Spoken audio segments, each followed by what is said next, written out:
In 1983, the world stood on the edge of a nuclear abyss. The Cold War had reached a fever pitch, with the United States and the Soviet Union locked in a dangerous game of escalation. The deployment of new nuclear weapons and the buildup of military forces had made the threat of war more immediate than ever before. Both superpowers were preparing for the unthinkable, and the possibility of a sudden, accidental conflict loomed large. Tensions were further exacerbated by the deployment of NATO new nuclear missiles in Western Europe. These weapons, capable of striking deep into Soviet territory, were seen as a direct threat to the USSR's security. In response, the Soviet leadership became increasingly paranoid, convinced that the United States was preparing for a surprise attack. This belief was reinforced by a series of psychological operations conducted by the U.S. military.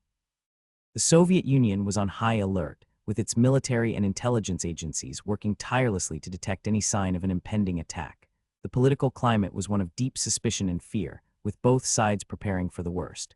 It was in this volatile environment that a single false alarm nearly triggered a catastrophic nuclear war, highlighting just how close the world came to destruction during this perilous time. In December 1979, NATO made a decision that would heighten tensions between the United States and the Soviet Union. The double-track decision called for the deployment of 108 Pershing II nuclear missiles in Western Europe.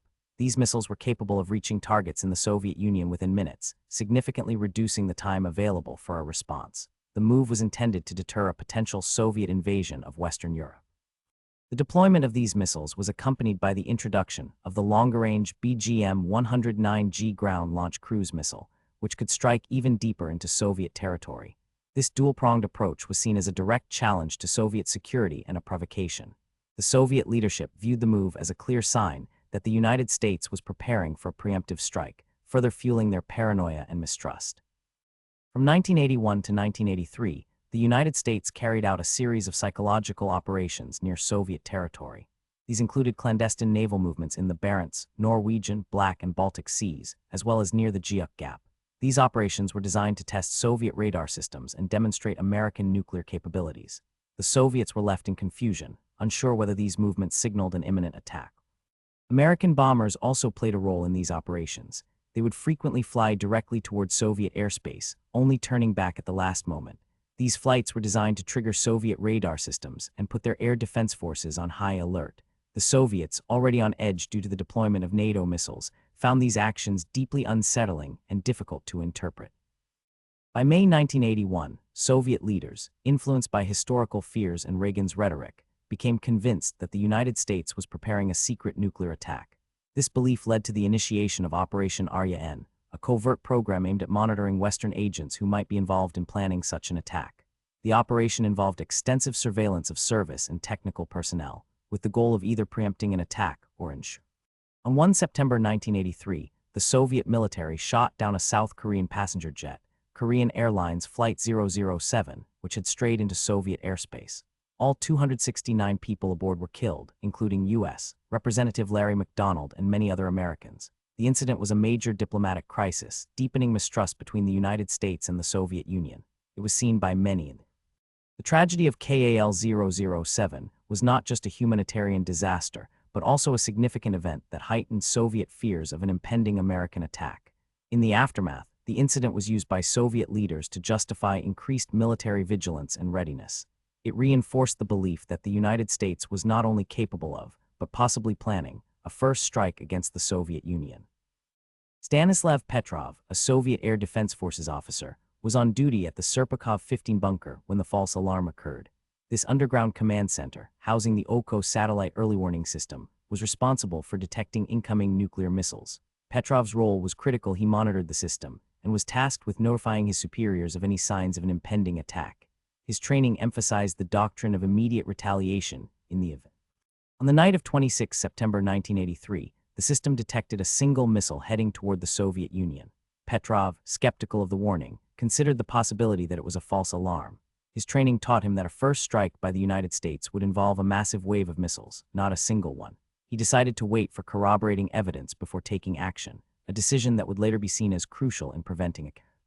Despite the system's repeated alerts, Petrov remained unconvinced. He waited for additional confirmation, knowing that a full-scale nuclear strike would require more than one missile. Ground radar had failed to detect any incoming threats, and there was no corroborating data from other sources. His decision to hold off on escalating the situation was based on logic, not fear. He understood the stakes, but he also understood the risks of acting on incomplete information.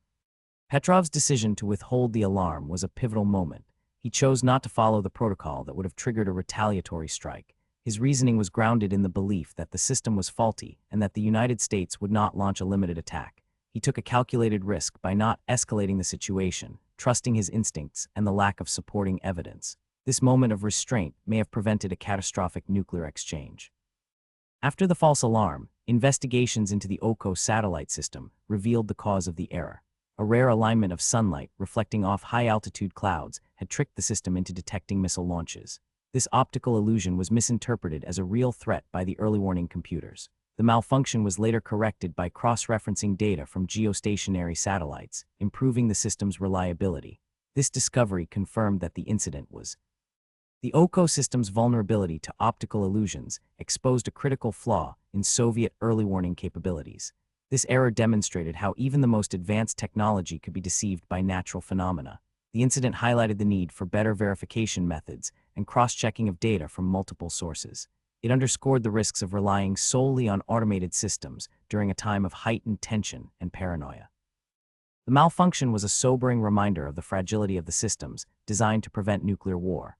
The false alarm was a wake-up call for both the Soviet Union and the United States, emphasizing the need for improved communication and verification. The incident reinforced the importance of human judgment in the face of technological uncertainty. It showed that even the most advanced systems could fail, and that human discretion could be the difference between. After the incident, Petrov was subjected to intense questioning by his superiors. While his decision was initially praised for preventing a potential catastrophe, he was also reprimanded for not properly documenting the event in the military diary. This reprimand, though minor, was a clear indication that his actions had caused discomfort among the leadership. Despite the initial praise, Petrov was reassigned to a less sensitive post, a move that many saw as a form of quiet punishment. This reassignment, combined with the pressure of the incident, led to a significant personal toll. Petrov later described experiencing a nervous breakdown, a consequence of the immense stress and uncertainty he faced.